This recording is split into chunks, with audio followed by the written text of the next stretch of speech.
Hey guys, it's Ben, and we are still locked down in our homes. Can't really go anywhere with the whole virus situation going on. So we're going to carry on with our video series, which is the Isolation Concert Series we started.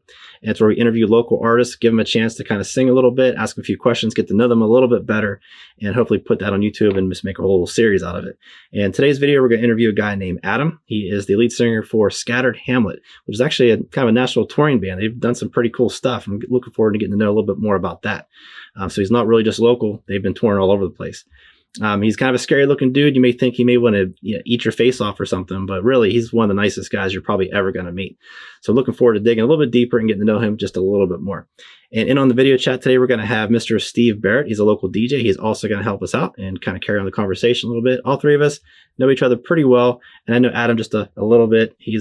I've said hi to him on the street. He said hi back and made me feel pretty cool for a minute. So that's about the extent of that relationship. But I'm looking forward to get to know him just a little bit better. And we're going to start that right now. Steve's connecting. Hello. Yours still says connecting to audio. Now I can hear you. Can you hear me now? I hear you on the phone. Because now I can hear you. Adam, can you hear me? I don't know Yes, why. sir. I can hear me. I can hear Steve. I can hear Ben. I can't hear you guys at all. And I can hear Ben. And you can't hear me. And I can hear I've Adam. done this a million Okay. times already. Cool. I'm gonna go Wait, take. Ben, can you hear me? Yeah, I can hear you, buddy. Okay, cool. I just want to make sure everybody could hear me. All right, Yes, cool. sir. You're still ugly as but I can hear you. All right, cool. And we're just winging this, man. We're not planning anything. That's a virtual tour of the one half of the bunker down here. I have all our touring stuff is here.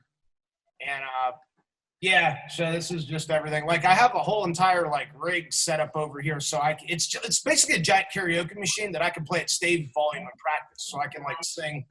Yeah, that's way more badass than my setup here with the sewing machines. They don't do anything back there. But yeah, it's just that you have to come. You guys come down sometime when this passes.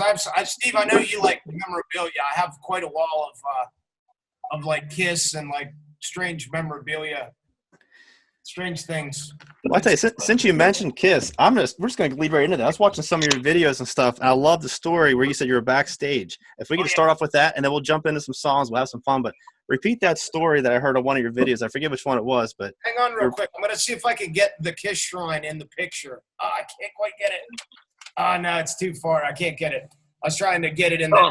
There's an entire shrine with like all Kiss action figures, a giant poster of them, and Oh, that's awesome. like my drumstick from there. There's a picture of me holding Paul Stanley's guitar and stuff. Like, well, and that's the story I want to hear. So how did you end up holding that guitar? I want to hear that story. all right.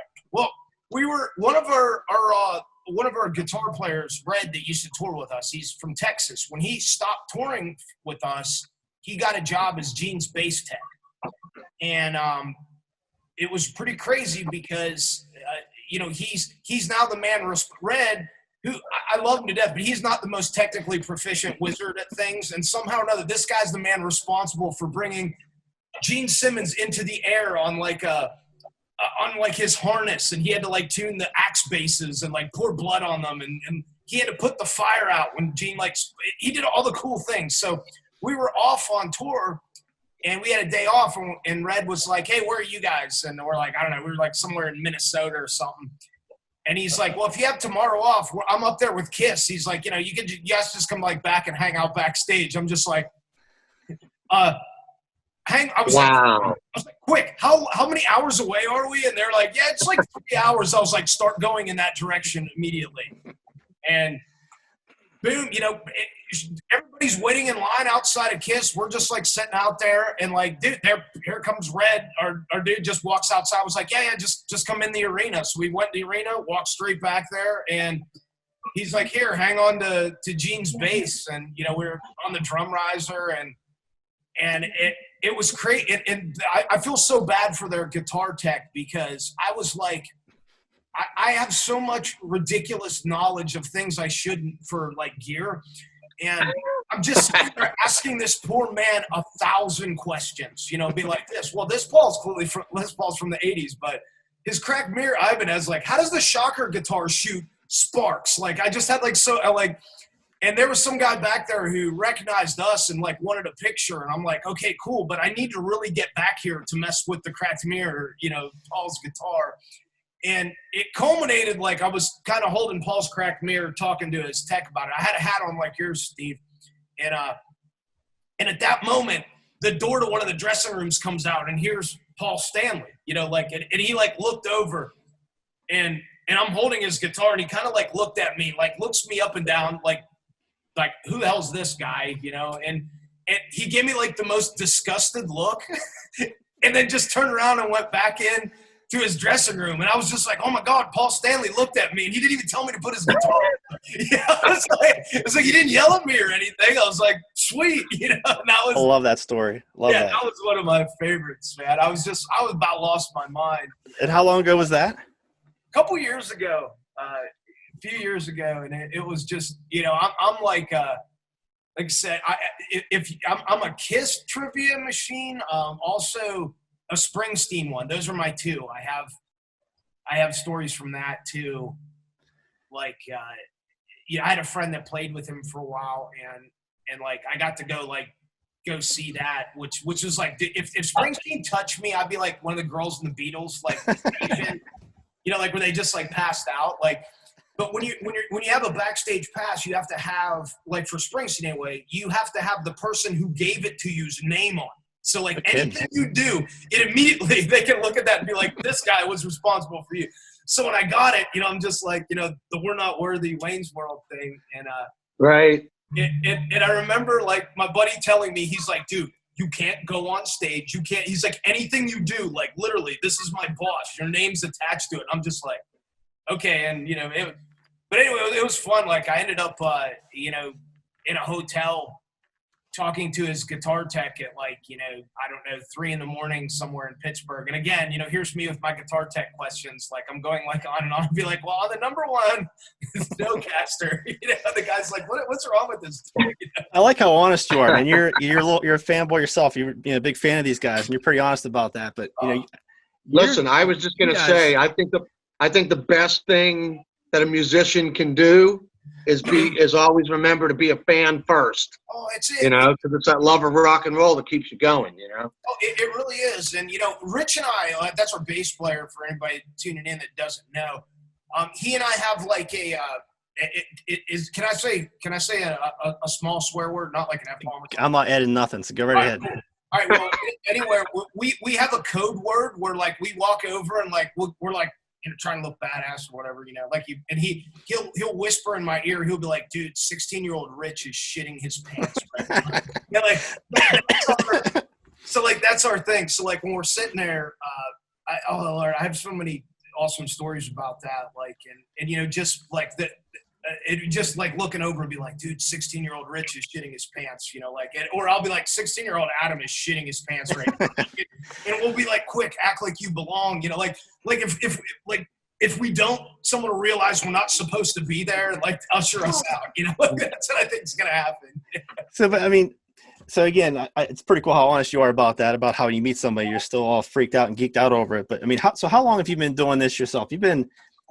What got you into this band, into this stage right now? Because we do have a lot of the same friends, and they say a lot of nice things about you. And I know you're all tattooed up, you look a badass, and you probably are, but you're also a super nice guy. But what got you into this band? What got you kind of going that direction with this? With this particular band or music in general? We'll back up a little more. We'll go with music in general. We'll kind of get started in music. Let's start with that. It was like Steve said, it kind of started out like I was a big fan of music. Like even when I didn't play music, like you could take Iron Maiden's Live After Death album and I could tell you every Bruce Dickinson segue into the next song. Like I still can. Like and like so I kind of have this like Rain Man-ish quality to why does somebody know how to that? I don't know, but for some reason it seemed important to me to memorize all Bruce Dickinson's speeches. And it was the same way with like, Springsteen's live stuff. And my brother was a really good guitar player. And he always, when I was a kid, like he was a good bit older than me, but he would like drill stuff in my head. Like, I don't care if you ever play guitar, but you're going to know good and bad guitar tone. So we would listen to good and bad guitar tone. We listen to. I would know the difference. I have no idea. If my brother was there ramming this in your 5-year-old brain, you would absolutely know the difference. And yeah. And so like somewhere along the way, I was kind of like, a littler guy, and I was kind of trying to find, how I fit in. And one of the places that I found where I fit in, it was playing football. So I played football, in college and in high school, and thankfully I grew a little bit. And I always still hung around my friends that were in bands. And somewhere along the way, like that just, obviously the Steelers weren't calling me. And, they're like, yeah, I need a really slow white wide receiver. That's what needs to happen from Greene County. Well, that call didn't come. And like I started, helping out some of my friends who played in a punk band. And I realized in punk music that you didn't have to know how to do anything. So like all you had to do was just be, have an attitude. And I still contend that being a front man is 95% attitude and 5% ability. Like there's something to what you just said that I definitely talk to you about too. And I'll try to come back to that a little bit later on about what you bring to the band and what you bring to like your YouTube channel and some of the videos you make. There's a little element that I pick up on that I think I'm probably right. And I just want to talk on that, the performance part, the attitude part of it. But what got you, like the band you're in right now, is that like the first big band you were in? And how long have you been in that band? What got you to that point, to this band? Well, after playing in a couple of punk bands, doing some little touring, I moved to Los Angeles. I was playing in different bands there, and kind of the guys I was playing with, that it wasn't my band, and the carpet kind of got pulled out from underneath me.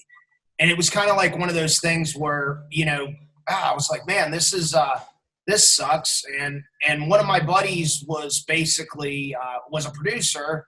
And he always marveled at all the stories that I told him about Greene County and just like my normal self, many things that I really wasn't showing when I was in LA. And he's like, well, when you're done whining about losing your band, why don't you come to my studio and I'll show you what you should be doing. And, I was just like, yeah, shut up. What do you know? It's like, I'm 30 years old. I don't have a band. I didn't know what was coming next. And I went and finally I took him up on it. I brought my guitar, I brought some riffs, and we basically schemed up a way to mix like Skynyrd and Motorhead together pretty much. And that was the goal that we made. We recorded 3 songs as like a demo blueprint. He's like, okay, now go. And that was it. From there I took that, and he's still a really good buddy of mine, and he just mastered our new album, and that's what happened, so started doing that, went to South by Southwest, for landed our first endorsement. So do you think that's where you kind of formed your, like the kind of music you're making now? Do you think that's what formed that, like the 2 bands you just mentioned, that definitely sounds like your sound. Is that kind of where that came from, that point right there? Sonically, yeah. And also it's just realistically in what you can do. Like there's a lot of things I like, but I just simply can't do it. Like if it were possible, I would form a funk band like Morris Day and the Time, but I'm not going to dance and be Morris Day. Like, so look at me, I'm wearing overalls, and and tobacco, like these aren't, so you kind of have to find your sort of groove, and like be like, this is where you are. And and that was kind of what I and this is kind of where I landed, and I like it, and it's fun, and it's also, I think with any artist, and even my friends like from bigger bands that I talk to, you sort of paint yourself in a corner with it. Like, you were talking about my Appalachian Apostle series, like I love that stuff. I love it. I do too, but some people don't actually know that, like, I don't do all that. This isn't like my life, like 24/7. Like they didn't get the memo on that. Like so it needs to be though. It should be. It should be your life. It should be. Yeah, I'm pretty sure my wife would not be happy. I think you should walk around like that all the time. I think when I first watched some of his videos, it's like, does he walk around talk like that all the time? I was like, oh, wait a minute. He's putting on a little performance. I get it now, and I love it. I was obsessed. I was like, you got to keep doing more. We'll come back and talk about that a little bit more. But a little bit. Hey, can I throw something in here real quick? Go ahead. Yeah, I just wanted to say, one of the things that I can truly say that I think a lot of people would say too about your sound, about the Scattered Hamlet sound.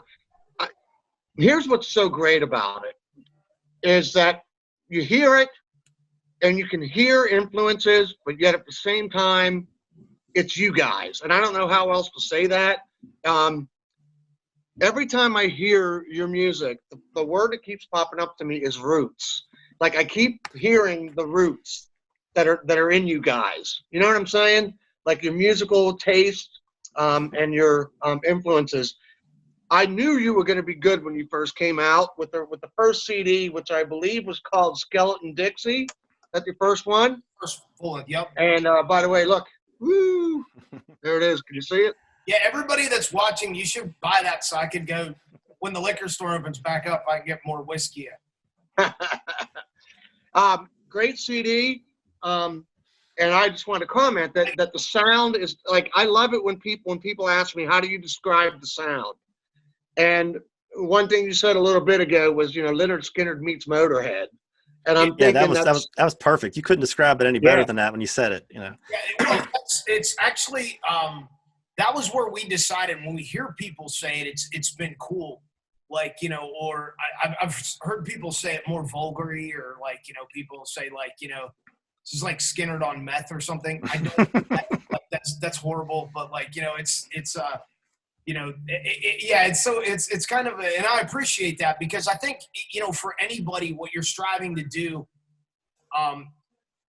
is create like that niche for yourself. And we've been fortunate enough, like I have friends that are in bands, and, we talk shop and stuff, and some bigger, some smaller. And some of them that got like, say, a lot of plays on Spotify following a blueprint of somebody else works in the short term, and they have some success and they get things, but they really like haven't branded themselves. So like one of the things we've been fortunate enough with is like, okay, we didn't get 1 million views on that video, but at the same time we had a whole crap load of people that actually bought an album and a t-shirt, and it ended up being like, from a business standpoint, we've done things that we probably that probably wouldn't be common with the numbers. Like it's been cool. It's a loyalty thing, and that's kind of and that's a branding thing. It's like Kiss. I mean, they're the ultimate branding, machine in the world. And it's just when you think like one of my buddies that play guitar for us, still fills in for us sometimes, will tell me, he'll like walk over to me, and he's this like guy from Detroit and big blonde hair. He looks like a Viking. And he'll like come over and like yell at you. He's like, that's too cerebral. He's like, dumb it down, man. He's like, be a bigger jerk. And it was just like, and he'll just look at me like Ted Nugent. And I'm just like, you're not wrong, man. And then like I do something uncomfortable and I say it and I watch the reaction. I'm like, all right, that worked. It worked.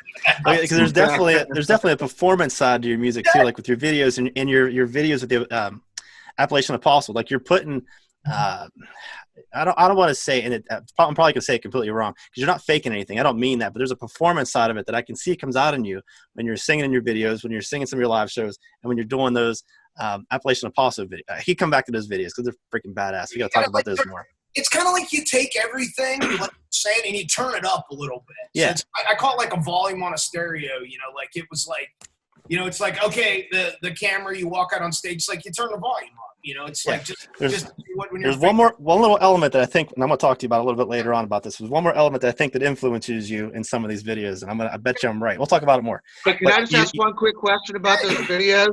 Yeah. Adam, could you please explain to those of you watching this who might not know, in your words, could you please explain to everybody, define the word jabroni? Unless it applies to me, please don't say it. Yeah. The funny jabroni was we watch a lot of pro wrestling on tour. Like when we got the WWE, and when I say pro wrestling, like my knowledge of pro wrestling does not extend into the present. Like when I'm talking about pro wrestling, like, it probably ends at Stone Cold Steve Austin. Like that's pretty much where mine ends. But the other guys are encyclopedias, and the Iron Sheik has the greatest Twitter account in the universe, and he just calls people jabronis all the time. And I was like, you know what? So that's where it comes from. Yeah, and everybody's so like PC now. You have to be careful that something doesn't have like a connotation that can be taken wrong. Like so jabroni has no connotation whatsoever. You can't. It's just you're and you can call somebody a J-bron. It could be jabronius. Like you can. It's so versatile. So we're like, and nobody has ever accused us of being like. No, you can't say it's a racist term. You can't say it's a sexist term. It's jabroni. And I was always afraid to ask what it meant, because I thought it was like just me. I thought maybe I was that guy. I didn't want to ask. Apparently really Well, like. the good news for you is that you'll never run out of material because there's never going to be a shortage of jabronis. Am I right? Dude, go walk around now. Like the jabroni factor is high. Yes. Now that I know what it means. Yes. Yeah, I was just like, man, I just was. Yeah, I get it. I don't get it now, but I did. I got asked. I had to go pick up supplies, and I got asked to leave Rural King because I had a disagreement with the jabroni. And apparently, He may be watching, so we're going to get into some music here in just a second. But since you brought it up, I do want to say one thing. So you brought up wrestling. I was going to actually say that I thought maybe wrestling had a little bit to do with the Appalachian Apostle, his performance aspect. Is that where some of that comes from? Am I right? You want to hear? Okay, now you just segue into a whole nother world. When we first found out that we had people that liked our band that we randomly ran into in the WWE. And then that became like a whole new. See, I was right. Yeah, I picked up on that. So we got to, we got to go like inside and like, go backstage at like the WWE and stuff. And it's like, and it's so funny because we went to our buddy's house in Vegas. I won't call him out, but he was in the WWE there, and we're sitting at his house like in Vegas, and like basically all we do is, and he likes music and we like pro wrestling, and like. We don't really want to talk about music. We want to talk about pro wrestling. And he doesn't want to talk about his job. He wants to talk about music. So, like, we'll sit here and, like, so basically it's like trade a story for a story. We'll be like, dude, Dusty Rhodes. And he'll tell you a Dusty Rhodes story. We're like, he's like, tell me something about Kiss. All right. So, like, it becomes like this, like, trading of stories back and, forth. And it's pretty cool. Like, yeah, so cool. You're dead on with the WWE. I knew it. Okay, so we're going to talk some music now because this is big for me because I can't sing. I can't play any instruments. I can barely push play on a CD player. Steve can sing a little bit. Not very good, but he does. I've heard him do it. And, dude, I'm so jealous of guys like you. I'm serious. The balls it takes to get in front of people and sing, just have to be massive, massive balls. I'll probably edit that part out. But just they got to be huge. I wouldn't have the balls to do that. So this is fun for me. So you have a couple songs? Yeah. I put a couple down here that I wanted to do. I didn't know if you want me to do one and talk about, or let's do one. We'll talk a little bit more. We'll do as many as you want to do, man. I got no place to be until like June, so I'm good. Yeah, no doubt, man. All right, man.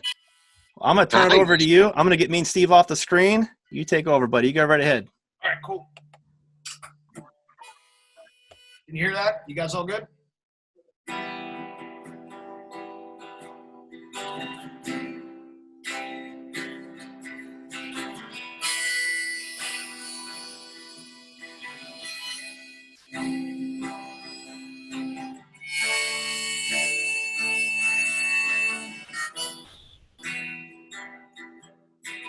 Bridges burned out, bridges burn like water neath the bridge. Let bygones be, all things must pass, like Jesus just forgive. We're all wretched sinners, and Lord, who we're dead. And you can't outrun the devil, and God never forgets. Living, let live, let dead dogs lie. I seen ghost riders in the sky. Damnation and salvation's always now. See you in hell, and I bring the bill. What's done is done, I've got the gun, redemption should be mine. You can turn the other cheek, but I just shoot you twice. But that was then and this is now, why don't we die as friends? And we can spend eternity for us to make amends. Living, let live, let dead dogs lie. I seen ghost riders in the sky. Damnation and salvation's always near. See you in hell, and I bring the bill.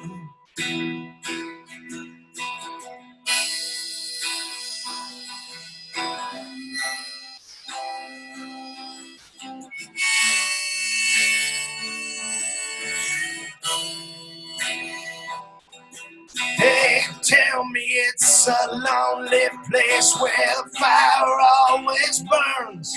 No rebel yell, it's hot as hell, no refunds or returns. Like an empty bottle, all things must come to an end. Can't kill a man that's bound to hang, and good guys always win. Live and let live, let them dogs lie. I've seen ghost riders in the sky. Damnation and salvation's always there. See you in hell, and I bring the bill.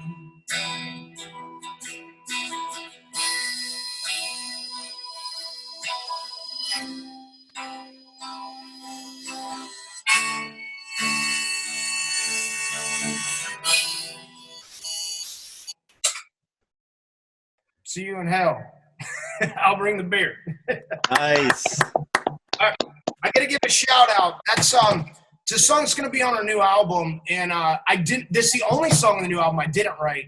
A friend of mine that's a great OG Nashville outlaw singer wrote. His name's Pete Berwick, and Pete's a phenomenal songwriter, one of the best that I've ever seen. And I saw him play that acoustic one time at this dive somewhere, and I just was like, Pete came off the stage. I was like, Pete, I want that song. And like Pete's Pete. He's just like, yeah, you can have it. It's cool. I'd love to hear you guys play it. And then and a couple years later, I was like, hey Pete, is this cool? I sent him a demo of it, and he was like really stoked. And so anyway, we have a full like band version of it on the album. And, awesome. And it was pretty cool. We did our thing with it. So so it's an original, but in that most people probably hadn't heard it. So that's no, I like that. That was pretty good.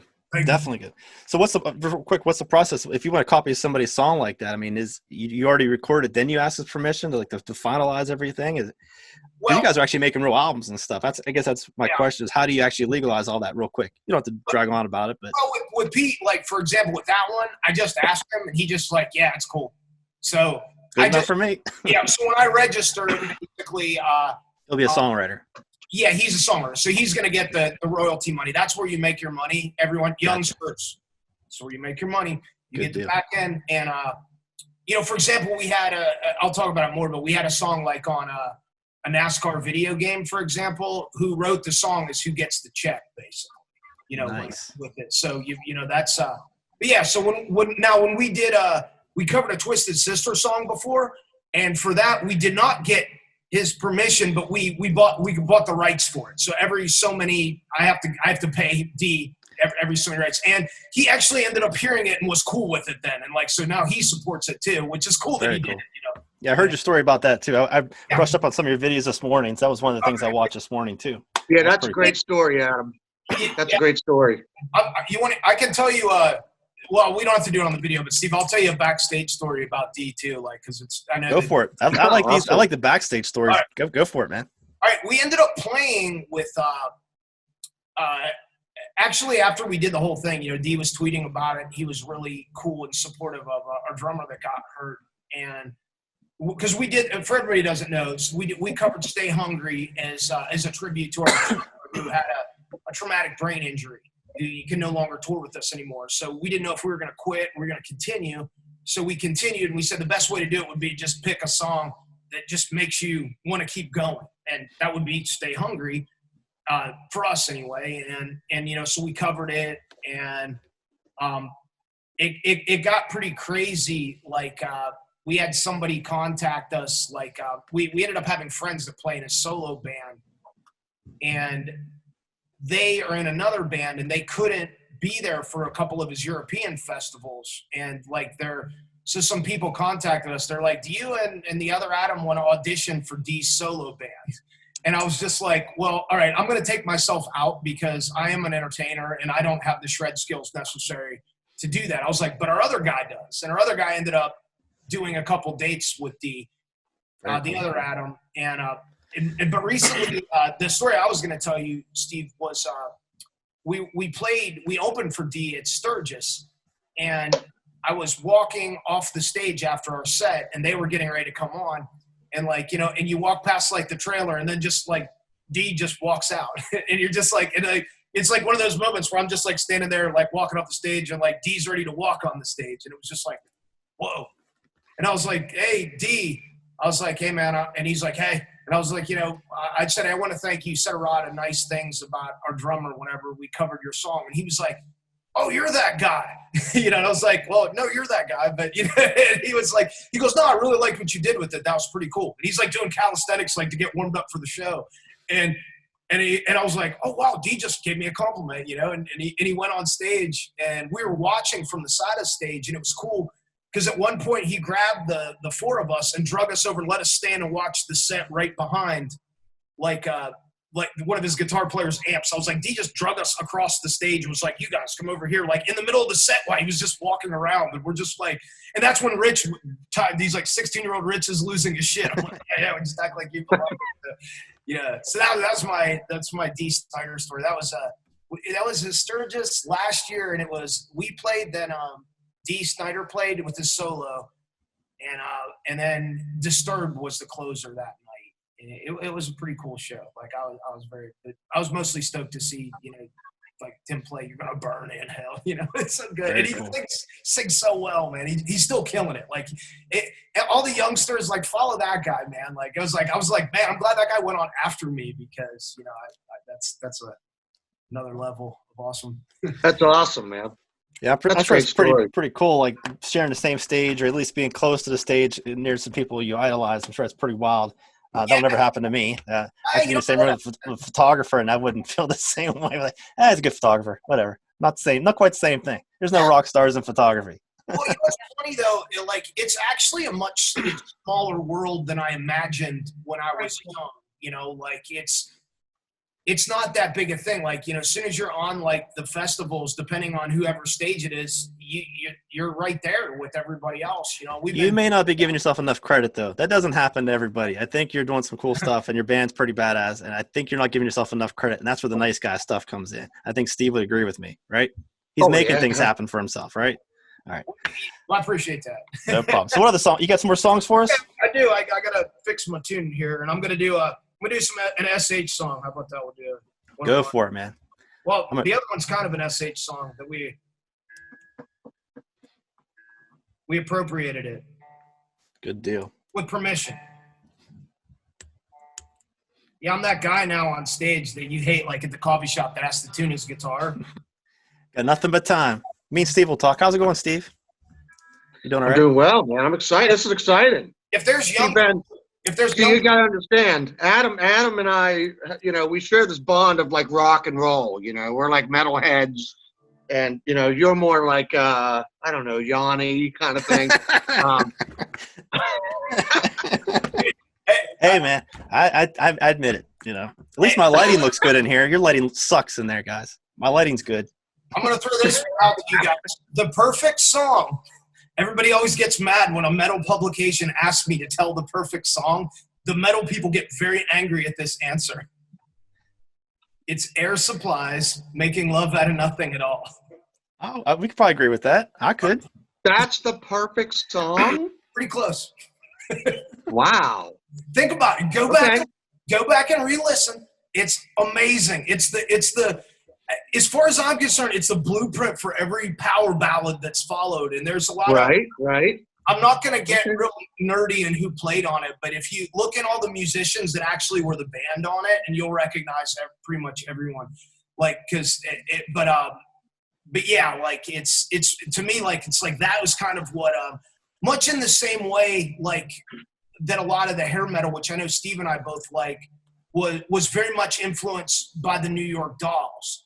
You know, yes. So when you get into, if you go back, like watch the midnight specials on YouTube from the 70s and watch, like, because I'm a huge Johnny Thunders fan, you know, like, and it's like, and then all of a sudden things started making, I'm like, oh, Poison, that's where that came from, or that's where this is.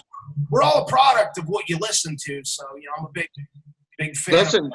Listen, you think about like Wasp and Motley Crue, they wouldn't have existed without the New York Dolls influences. Yeah, and I feel Absolutely. the New York Dolls didn't make any of the money that those guys did, so I kind of No. yeah, it's kind of like I feel bad. The same thing happened with like the MC5 too. You know, I just kind of was like, all these bands that were influences. I remember watching. I was talking to Wayne Kramer from the MC5, and like he was playing somewhere, and like I'm like, here's Wayne Kramer, and he's like, hey. And he just hands me, he's like, hold my guitar for a second. So I'm like, oh my God, I have one of the American flag strats from Wayne Kramer. And I'm like thinking, man, so many people made a lot of money off of all the sounds that you guys created. And you have to hand your guitar to some guy from Greene County to hold. You didn't pay that. Right. You probably didn't have it in his budget to have a guitar with them. I'm like, yeah, sometimes the world's not a fair place, you know? No, it's not. Right. Well, listen, real quick, can I just ask you one more thing? Speaking about those early '80s days and all those bands that were heavily, influenced by Kiss and New York Dolls. These days it's really easy to, for people to make fun of the '80s hard rock / metal scene and everything. But would you say that there were some pretty awesome musicians, singers, in that era? Let's first just say that, okay, I'm going to piss a lot of people off right now. Yeah, those guys can play. And that's not something that happens right now. I watch some of these like technical metal kids, I call them, because they don't bend notes and they slow down their tracks in the studio. They don't play together as a band. They use backing tracks on stage. It's not bands. Like I was like, you watch George Lynch play. You watch these guys work. There was very much access. The hair's ridiculous. I get all that, but these guys can play. It's Satchel from Steel Panther, for example. I won't even rat people out, but he gives lessons to a lot of really good guitar players that we listen to. He did. He doesn't need to now, but I remember he did in LA at the time. And yeah, those guys are players, man. And I kind of insist with us even, and it's kind of uncommon, like when we recorded the new album, I make us all record live in a room. I was like, because that's how Thin Lizzy would have done it. That's how, every album that I like from the 70s would have happened. Right. So I don't, we don't do it the other way. So you have to play together. So, if you come in a room, as nice as I am, I'm not that nice necessarily if you're coming into the band and, the millennials, listen, millennial, when you come in the band, if I bring you in and you passed all the auditions and, I tell you to have 10 songs ready, if you don't have the 10 songs ready and there's the door, dude, I'll get the next person in there. It's like, cause it's preparation. You have to be, the bare minimum is being able to play stuff and being prepared, and it's right. So it's the same thing with any job, yeah. So being a player, first and foremost, the 80s has a lot of players. Okay, make fun of, I know Stewart wore his winger shirt all the time. Yeah, but try to follow those guys, who are all sessions players before they started, and Kip Winger might have sweet moves, but he also played bass for Alice Cooper, So, I'm going to go off another tangent. My wife and I pulled in the garage the other day, and she's only 17, came on the Winger song, and, now older Adam's wheels are clicking in his brain a little bit, and I'm just like, how old were they when they were doing it? And the answer was, a little too old for that to be comfortable. Hey, that was way before the, political correctness and the, I don't know. It was cool back then for some reason. I guess. But yeah, but now I'm like sitting here like, listen to Hair Nation. I'm just like, no. Okay, before Steve gets in trouble, let's go to the next song. All right. This one's about actually, okay, so this is Greene County. I wrote this about going down to we should jump off the piers down near Rice's Landing, somewhere between Carmichael's and here. Yep. And shoot shotguns there. Wrote a song about it. Like to hear it. Here it goes. Ready? All right, let's go. Nope.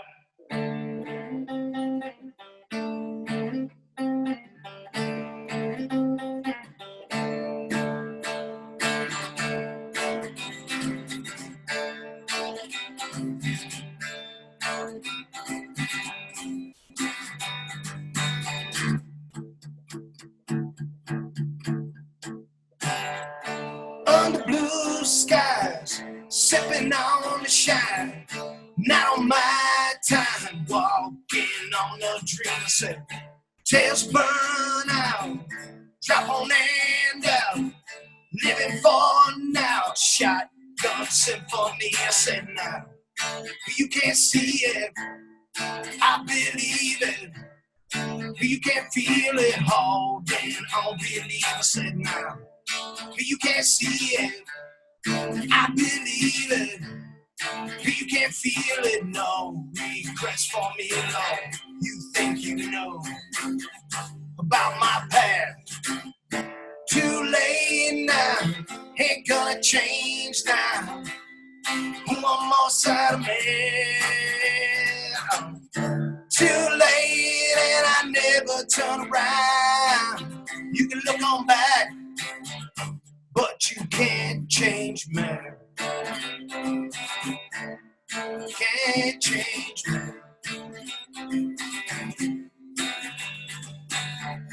Having no doubts, tripping on now, holding on now. Bullfrog melody, I said now. You can't see it, I believe it. You can't feel it, no regrets for me alone. You think you know about my path. Too late now, ain't gonna change now. One more side of me. Too late and I never turn around. You can look on back, but you can't change me. You can't change me.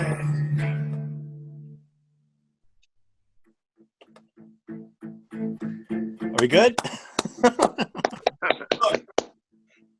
I started to clap prematurely. One opportunity. Did you capture it, Steve? Oh, yeah. Stop Mom Spaghetti. But I'm not done with the song. That's my Eminem interlude in the middle of it. Y'all ruined it. Keep going. Start over. Ready? Go.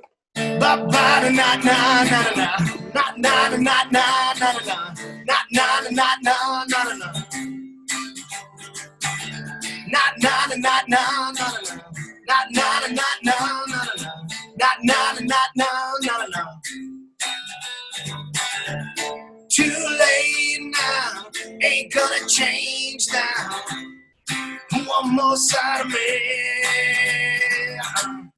Too late and I never turn around. You can look on back, but you can't change back. Now we're good. I'm waiting. Are we good? All right. I'm so sorry about that. That's all right. I was just, I sometimes get off on a tangent. Like, you know, you're in there and you're in a chord progression. You're like, wait a minute. I did this the other day when I was like practicing for this. And I was just like, you know, I was like, that's the same thing as 8 Mile. I was like, so I can just put some Eminem in the middle. So I just tried to work that in all cleverly. I like it. I totally butchered that for you. Sorry about that. Funny, even if I did that, like I've actually done that before, and I'll do it like at a coffee shop or something, or even live. Like people get really confused sometimes. Like, is that? No, I don't feel so bad. No, Listen, Ben and I are very old, so you know we're premature clappers these days. No, it's funny because sometimes I do that stuff, like, because we do a lot of different things live like that, and like one of our songs has like a breakdown, and I'll just change the whole breakdown and do like the David Lee Roth stuff from Panama in the middle of it, and you could like see people like the recognition is there, but they're not quite sure what's happening, and like right about when it ends, they figure out, they're like, oh, I get, you know, like, yeah, right. Well, very cool, man. A young dude, and they don't get it. Like we used to cover a Cinderella Tom Kiefer song, the bad seamstress falling apart at the seams, and we would cover that, and like people would be like, you know, you get a young guy like in the audience, and they just be like, dude, that song rips, man. I'll be like, yeah, it does. You know, and he's just like, they look at you like you're cocky, and I'm like, oh no, I didn't write it. I was like, Tom Kiefer, clearly agreeing that yes, it does rip. That's why I was playing it. You know? And by the way, quick aside, Tom Kiefer, one of the best voices in that era, that got unfairly lumped in with the hairband stuff. He's a great, he's a great singer. Not just a great singer, songwriter, and he's one of my he's one of my favorite guitar players. Like I put him close to like in Dave Gilmour in my world, which is high compliments. I made friends sort of with friends in that he answers me if I would talk to him or something. So I'll call that a friend. How about that? But you know, the guy who actually plays guitar for him in his Tom Kiefer's band, and super cool guy. But like, you know, I met him again nerding out, you know, over like Tom Kiefer stuff. You know, like we were talking about like vintage amps somewhere, you know, and like this guy and I just get to talk, and he's like, "Oh, who do you play with?" And I told him, and I was like, "Who do you play with?" And he was just like, "Oh, you know, Tom Kiefer." And I'm just like, wow. Here goes my brain turning. I'm like, all right, like I'm firing questions, you know, and you know, but it was just good stuff. Well, and he's another guy that got unfairly lumped into that cheesy hair band kind of reputation, you know, and that's a shame because they were a really good band. And yeah, George, I'd say George Lynch did. You know, there's quite a few of them that you know. Yeah. Even listen, that was a long time ago. That was even when Ben had hair. I still That's have a long time ago. All right, let's actually switch gears for a second. I want to talk more about your band. We haven't quite talked enough about Scattered Hamlet at all. So we'll just fast forward to today. Like, how has this coronavirus thing affected like your schedule? I know you're supposed to be out there. You have an album. It screwed everything up for you, didn't it? Yeah, it's like getting kicked in the balls. Like you know, we spent the greater part of the year getting the album mix. You know, we were trying to finish the album in between doing touring dates, get everything together, you know, doing that whole thing. And I have the album, you know, like I have vinyl pressed of it, and we can't do anything with it. You know, like it's just because it's so unknown. Our May tour got scrapped. Our July tour, we don't know. I mean, part of it's scrapped. You know, like we still might be able to do a festival if the festival stays open. Some of them have already canceled. One of our festivals already canceled, and so basically it's indefinite. We don't know. We still have to shoot videos. Actually, the week this broke out, everybody was coming to Greene County to shoot videos. Like and that we you know, boom, you know, we were you know, that was it. So it's kind of a sort of big blow, you know, into our planning and, you know, what we're doing. So we're trying to do more stuff like this and try to kind of transition into a virtual capacity for a little while. And it's not. Yeah, that's kind of how I got this whole idea is I saw a lot of you guys already doing your own live stuff behind the computer on Facebook Live. I thought it was a really cool idea. I was like, how boring, I shouldn't say boring, but at some point, just you and your computer might get a little stale for you. And I thought maybe fun for some of you guys to talk to some other people. So my idea is to, not just myself, but like bring people like Steve in who are a little more passionate about music. I'm just kind of stupid when it comes to that kind of stuff. Give you somebody to talk to.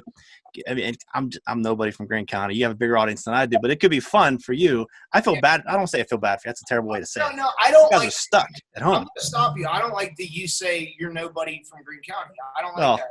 Not in the music scene, I guess I should say it that way. But here's, let me rephrase that, because a lot of people don't know, because I'm sure there's going to be our people that watch this. You know, I look at the things that you're doing for the community that, you know, I've had Ken here since 1797, and, you know, you're making masks for people. You run a local business. You're promoting other people in the area. You're elevating people.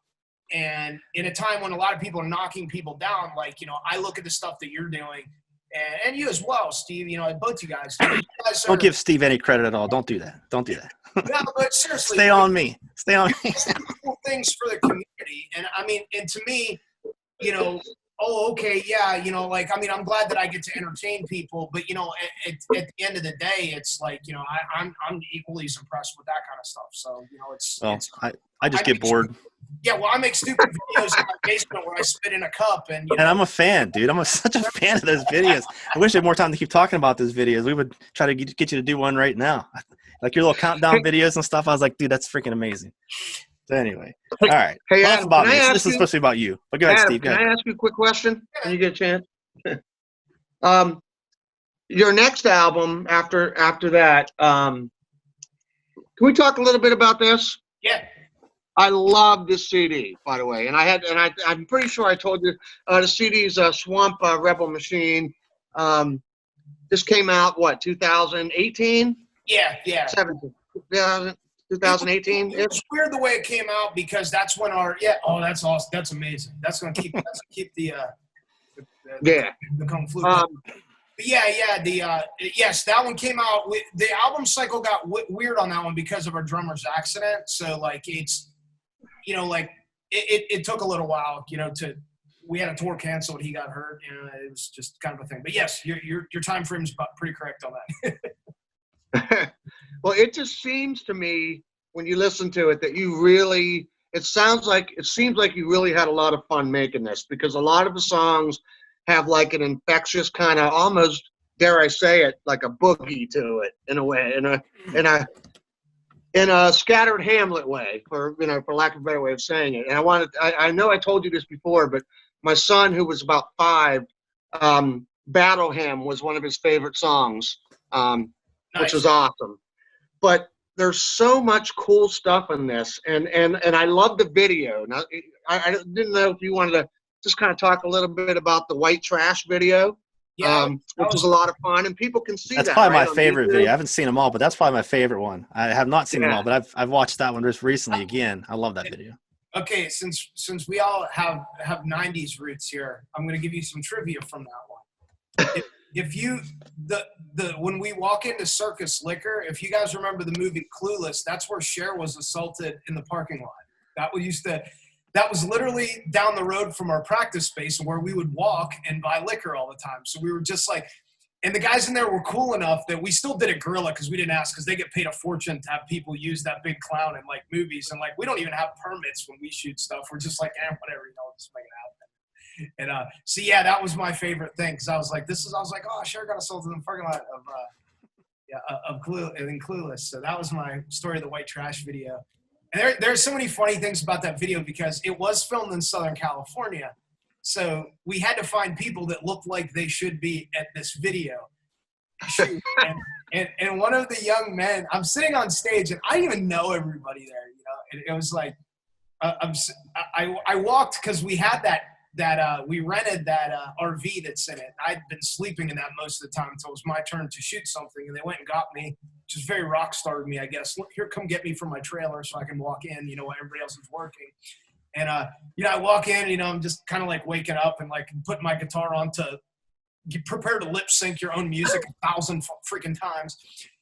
And there's this one guy down there, like a younger dude, and like he was one of the guys like in the front row of that, and like he's like, hey, I've been meaning to ask you this, and I'm like, yeah, fire. He's like, now when I put a chew in, and somehow this guy got chew, right? I don't know where he found this in Southern California. I didn't give it to him, and he goes, do I put like a big chaw on both sides of it? I was like, no, dude, you're not a chipmunk, like, and it dawned on me. It's like, I'm in Southern California explaining to a young man, I was like, what am I doing? I was like, I don't think I'm being a positive influence at all. And it's because like, he wanted to get into character and he wanted to have like his by Garrett or whatever. And I was just like, no, don't do that. I was like, don't swallow it either. I was like, I'm like redneck Yoda right now. And it's just weird. So that was my favorite White Trash video story. All right, let's get to another song here. I want to take up too much of your time. You want 2 more songs? How many do you have? I have one more, and I have a cover. Okay. I say we. All right. Here's what we're gonna do. We're gonna do one more, but we're gonna let Steve pick it. Okay. Do you want say that again? You're gonna pick this. All right. I have 2 choices here. But you're not gonna know exactly what it is, but one does come from the '80s. Not exactly hair metal, but it could potentially have been lumped into that category. So I'm intrigued. We have that, or we have the I could do an acoustic version of Shelter, which is a song we had in a NASCAR video. So here's the thing. You can always hear me. You could go and hear me play our stuff anytime. Like you could watch the actual Shelter video, but you might not be able to hear me do the other one. So you tell me, and then I'll adjust my tuning depending on your answer. Oh, see, that's tough because I love Shelter, but you got me intrigued with the hybrid, with the other thing. Let's do that. All right. Is that all right, Ben? Go for it, buddy. All right. I just got to change my tuning here. Always with the tuning, this guy. Yeah, I know, because I thought it would be more obnoxious to have 2 guitars, like Like, I didn't want to be that guy to be like, let me get my second guitar in a different tuning while I'm in my basement. Like, I thought that would be a jailbreak move. So I didn't want to. I considered it, but I was like, no, I got to not do that. So you do your thing, buddy. Can you hear that? Good. Yep.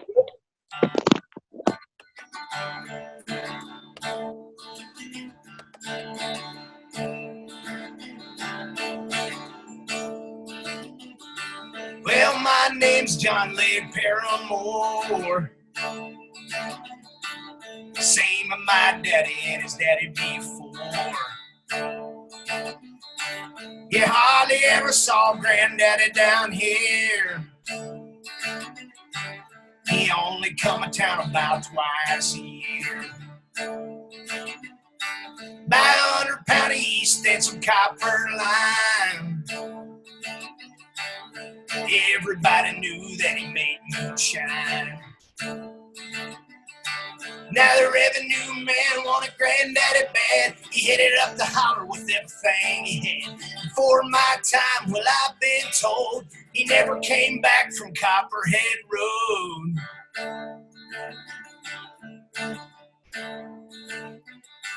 Yeah, Daddy ran a whiskey in a big black Dodge. He bought it at an auction at the Mason's Lodge. Tropicana sheriff painted on the side. Just shot coat of primer and looked inside. Well, him and my uncle tore that engine down. I still remember that rumbling sound. Now the sheriff came around in the middle of the night. I heard Mama crying that something wasn't right. We was headed down to Knoxville with a weekly load. You could smell the whiskey burning down Copperhead Road.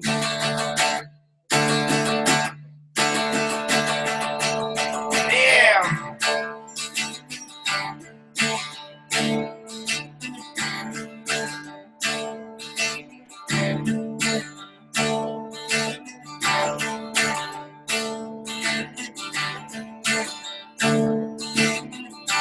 Volunteered for the army on my birthday. They drive the poor white trash around here anyway. 2 tours of duty in Vietnam. Well, I came home with a brand new plan. Take the seat from Colombia and Mexico. Just planted up the holler down Copperhead Road. Now the DA's got a chopper in the air. I wake up screaming like I'm back over there. I learned a thing or two from Charlie, don't you know? You better stay away from Copperhead Road. Copperhead Road. Copperhead Road.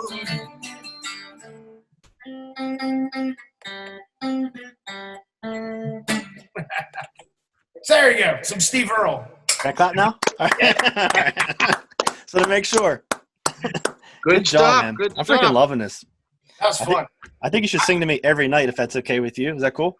I have a Steve Earle story. Yeah, well, Steve C. I'll get annoying fast, but I have Steve Earle's handwritten set list in a frame over here on the wall. That's pretty badass.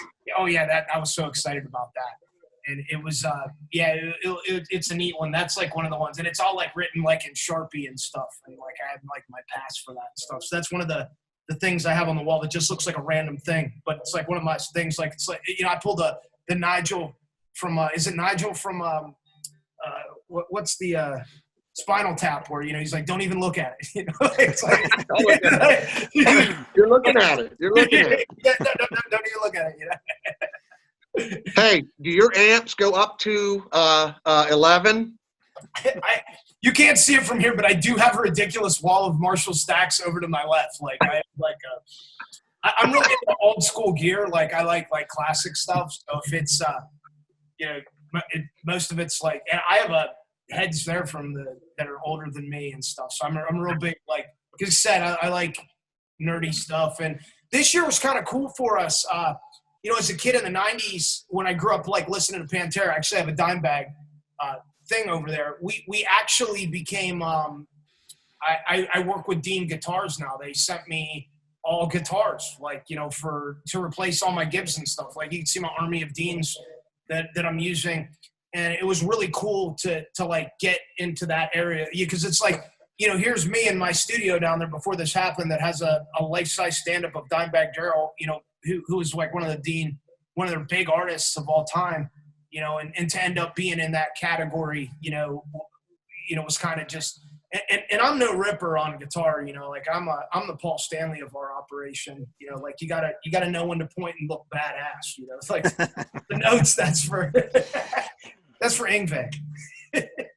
But hey, speaking of that, so if you could say one, maybe you can't because your influences are just based on this conversation. We're running from Kiss to Lynyrd Skynyrd to, everybody in between. But could you tell us like who your biggest influences are? It's funny because it's changed at different point in my life. Like, it's funny you were talking about like Swamp Rebel Machine having a boppy quality. When you hear the new album, you're going to notice that even more because I like well-crafted pop songs. I'm a very big fan of like Cheap Trick and the Cars and people that can take something that's complicated and make it sound simple and make it so people could still like it, like it still could be a competent musical composition, but not necessarily be like like a programmed mumble rap song. I don't know, that stuff drives me crazy. So what's your most embarrassing influence that you don't want to admit? Oh yeah, let's do that. I know you, a kid of the 90s, you have to have some influences that probably crafted something you wouldn't actually usually admit. But now here's your opportunity. I'm trying to think what's like some of the things that are on my playlist that like. I'm not trying to make you uncool or anything, but I'm very curious. When you dig deep. My wife actually, she listens to way heavier than music than me, and will make fun of me for some of the stuff that I'm like listening to. And yeah, she's like listens to Slayer, and like she'll be the one. She's like the Camp Megadeth over Metallica, and I'm just like sitting there. I'm like, no, like that's not, I'm like about songwriting. I'm trying to think of an embarrassing one that something you're into in high school that you would never play yourself. Here's one. This is the one that makes all the guys in SH, I call them the youngsters in SH, cringe when we're on tour, that they have to listen to. When we have to listen to the full Belle Biv DeVoe album. That's good enough. That's it. Good That's deal. a X-Swing masterpiece. And like when that comes on, you just see all the earbuds come out and like all this like horrible, like I'm just like, this is amazing. You take those out and listen to this, I think that qualifies. That or like I wouldn't even call Madonna. I'm not embarrassed about. I do listen to Fergie. That is pretty embarrassing. There you had nothing embarrassing about that at all. Good deal. At least you admit it. You're honest. I like that. I've got some bad ones. Listen, I tell you, the one time I was on Facebook a while back, and I confessed at that point that I was listening to Martina McBride. Oh yeah. And I had a couple of my metal buddies like mocking me and everything else, but then I get this message from Adam. It says, "Dude, I love that CD. That's awesome." And I went, all right, I'm happy about this now, man. You need to screenshot that and put it up. What's funny with that one is our drummer, like our new drummer that plays this Grant. Like we were in Nashville, we were auditioning him, and like and coming to the audition, like if you don't know me, like I'm like 6'1", I have this big beard, like I'm wearing overalls, I look like freaking Hillbilly Jim, like the professional wrestler, and this guy, you're trying to read somebody because it's like a job interview, right? And he's telling a story about like recording at Blackbird Studios, and I'm just like.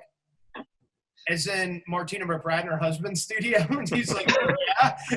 And you can see him like sitting there. I was like, did you meet Martina McBride? And he's just like, oh, yeah. And I was just like, can I hear that story? And like and you can tell that he got into it. I'm like, I'm completely fixated. I was like, And this was after he did the audition. I was like, dude, you should have led with that one, man. You'd have been and he was just like, well, I didn't think that would be the direction that this guy was interested in. I was like, well, you're wrong, because that was the move. That's awesome. I was very excited about that. All right, so you got one more song, right? You got one more in you? If you want, it's up to you guys, man. Yeah. Let's do one more. Please. Let's do one more, buddy. This is a great song, too. Do you have to tune again? Of course. Ben, don't clap prematurely. Be obnoxious and tune, or or switch guitars, which was all equal. Let me get my all good. All right, I'm set. Ready? All right, brother.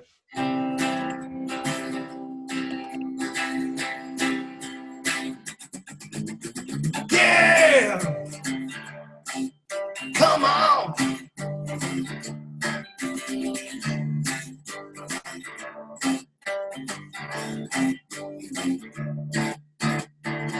Truck speed on the warpath, baby. They're after me. Double down on a straight light safety. I'm riding free.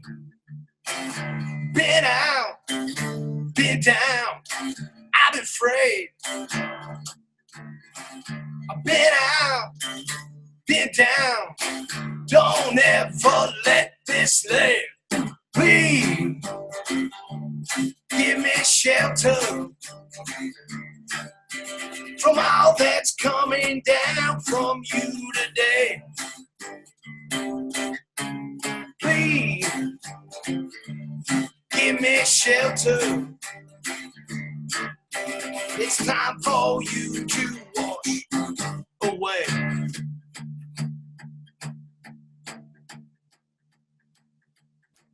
I get up in the morning and I drank down a bottle of Jack. Down on your knees in the dirt until you can't come back. Been out, been down, betrayed. Don't let it end this way. Please give me shelter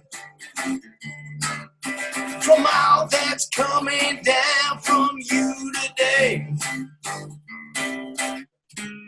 Please give me shelter. It's time for you to wash away.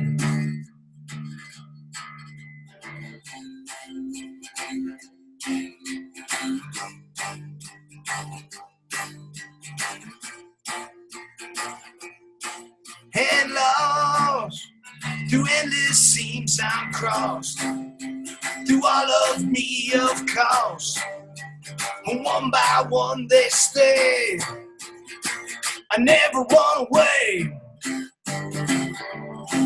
Ah, yeah.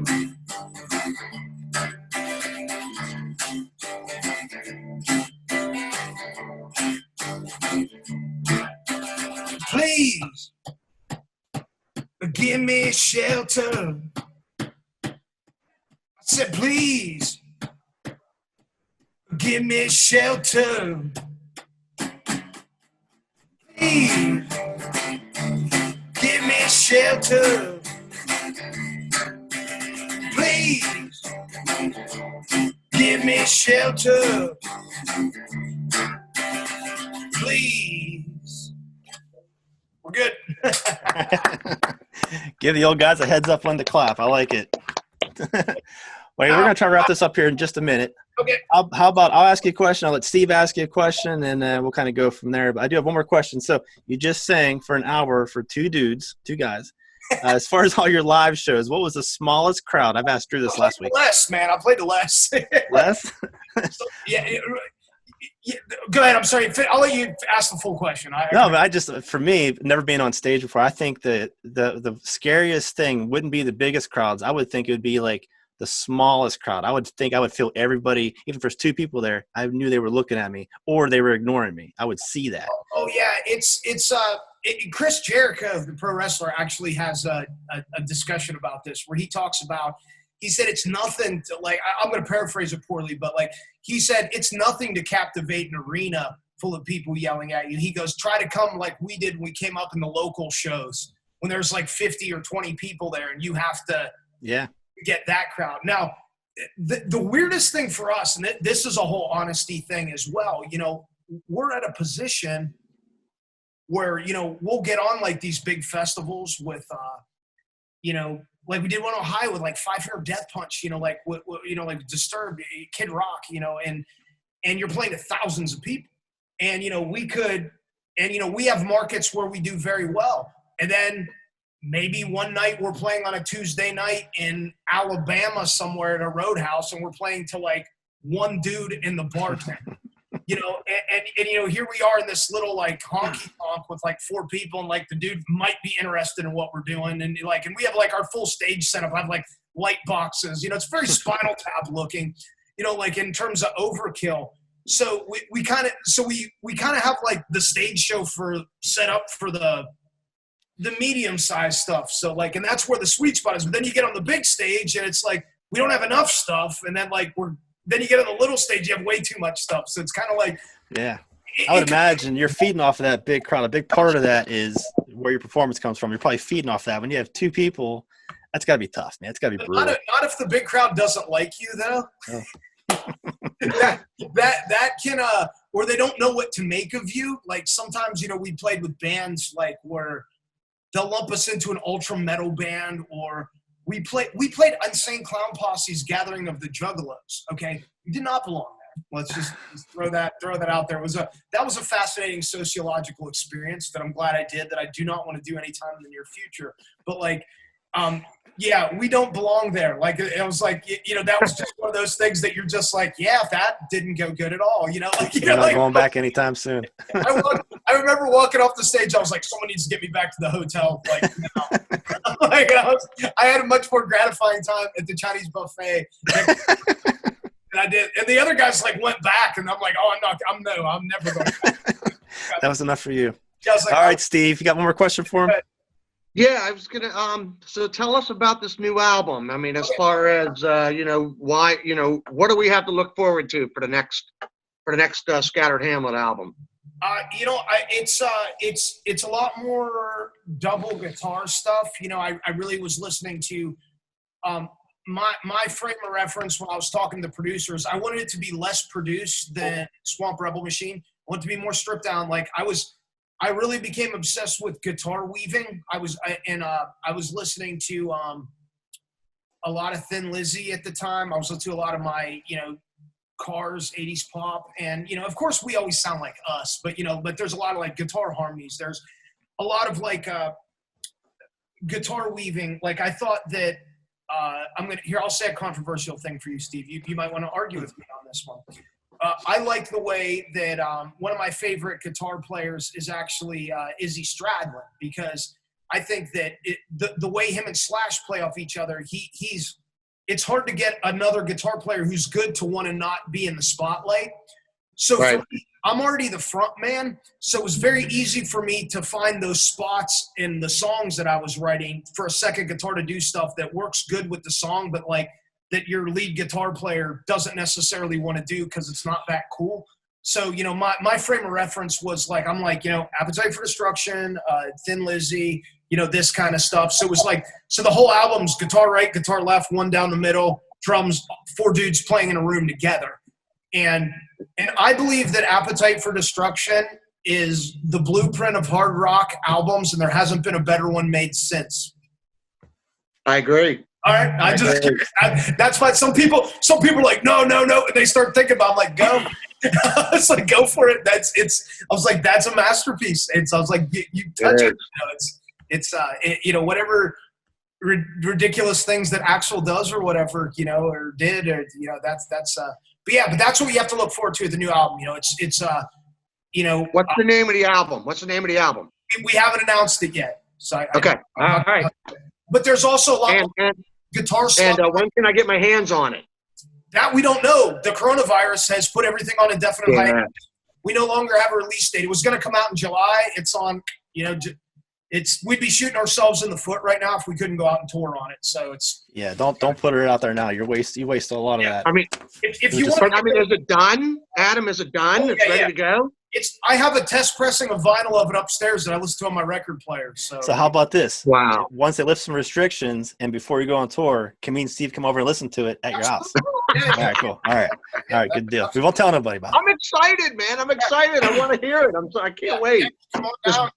We can check it out. I like to listen to things on vinyl. That's one of my favorite things. Yeah. But This Rona's ruining everything, Adam. Good deal. All right, guys. Well, anything else we got to talk about? I think we're in a good spot to wrap it up right there. Adam, thank you very much. Anything else you want to throw out there about your band real quick? No, I'm happy with everything. Thanks for letting me do this, and I had a good time. I appreciate everything that you guys, do for the community. And for those you don't see, this is it. I have my Greene County. There you go. Anchor tattoo here, and love it. So that's I was gonna get a Bucktown elbow. I will get that. that would have been amazing. Nobody would know what the hell that was. Elbow. Yeah. Hey, show everybody real quick the Bucktown elbow again. Well, if you're going to do it properly, you've got to tap it a couple times to let them know that it's coming. You know what's ridiculous? I would get a tattoo permanently on me that said Bucktown elbow, and like 5 people are going to think it's funny, but it's enough for me. Those are my favorite jokes, though, like when one person might get it and like 83 will not get it, and I'm more satisfied by those 83 that don't get it than the person that got it. So that's the kind of humor I like. I love that kind of shit. That's what I'm saying. I'm hoping And Adam, can I make one more suggestion before Ben throws me out of this room, out of this chat? I can't your mute button. We need more Appalachian Apostle videos. Yes. I know. There's a couple written. I'm trying to get better at it. I really there's a lot of production involved in it. I love it. You need to do this. Just keep it simple. Put it out there. Have people ask you questions on Facebook or Instagram or anywhere, and then write those down, and then do that. That's what needs to happen. I know, and honestly, like, because you can't see it, but the set is on the other side of this stuff, like, and it has the notes and everything. But like, I'm really bad at getting motivated to do it myself, because it's like I'm a full-grown man sitting in my basement, like talking about it. I get you. Look at the room around me. If you look at everything in this room, this is everything my mom's like looked at me in 8th grade and was just like, your room's not always going to look like this. And I'm like, oh yeah? Like, yeah. Now I have more money and I can buy more awesome things. Like watching, I don't have it down here, but like my wife left me at home and I'm watching The Highlander and I'm like, well, why don't I have Duncan MacLeod's sword? 5 days later on Amazon, I've gotten the Duncan MacLeod sword. Good deal. All right, guys, we're going to wrap it up right there. Steve, thanks for jumping on with us. I'm sure we'll do this again with you. Adam, thank you so very much, buddy. Good luck with everything. Hopefully the Rona goes away pretty soon. You can get back out there and get that album out there too. Any last words, guys? We good? God bless. Take care. All right, man, guys. Be safe. Thanks, guys. Later.